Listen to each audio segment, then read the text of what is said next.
Comme c'est d'un cours où nous sommes les héros, je vais la jouer un petit peu anti-héros.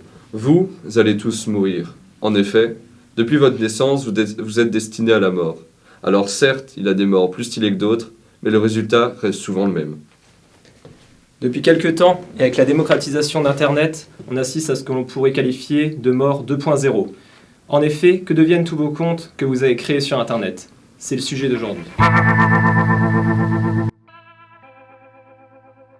La mort est un événement inévitable au cours de notre vie. Mais avez-vous déjà pensé à ce que vous alliez léguer au monde?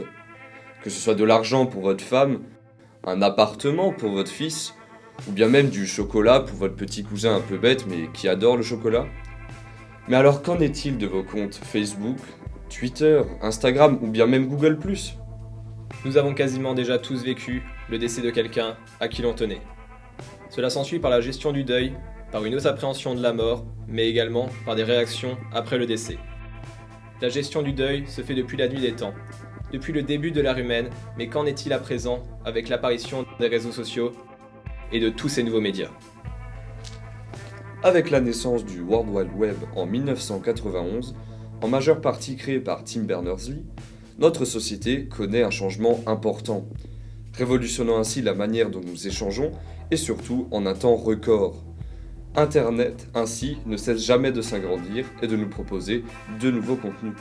C'est à partir de 2003 et de la naissance de Facebook que les réseaux sociaux commencent petit à petit à émerger autour de nous sur la plupart de nos écrans d'ordinateur.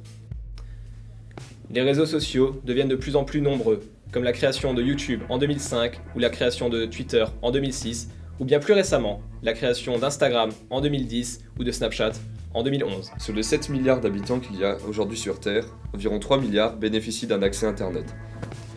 Nous sommes 2 milliards sur notre Terre à utiliser les réseaux sociaux, dont 1,5 milliard sont présents sur le réseau social Facebook.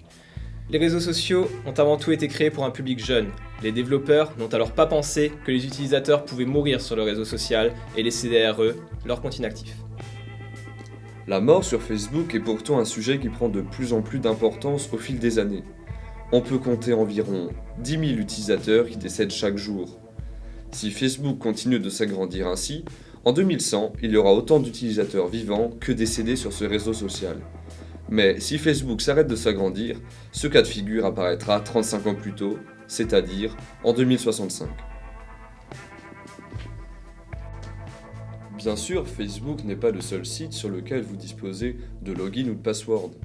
Sur la toile, vous disposez ainsi de comptes, que ce soit pour télécharger des vidéos, de la musique, des jeux, ou bien même du petit plaisir.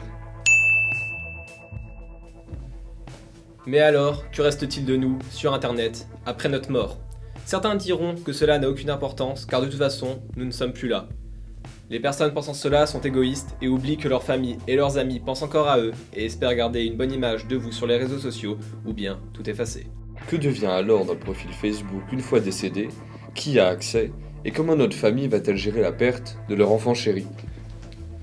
Vous avez plusieurs choix, soit tout supprimer en effaçant toutes les données de la personne sur Internet en contactant Google, soit transformer la page Facebook en une page de mémorial, ou bien laisser comme en l'état.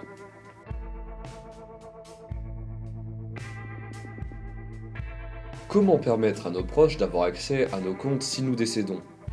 En effet, je pense que peu d'entre vous donnent leur login ou leur mot de passe à leur famille ou bien à leurs proches.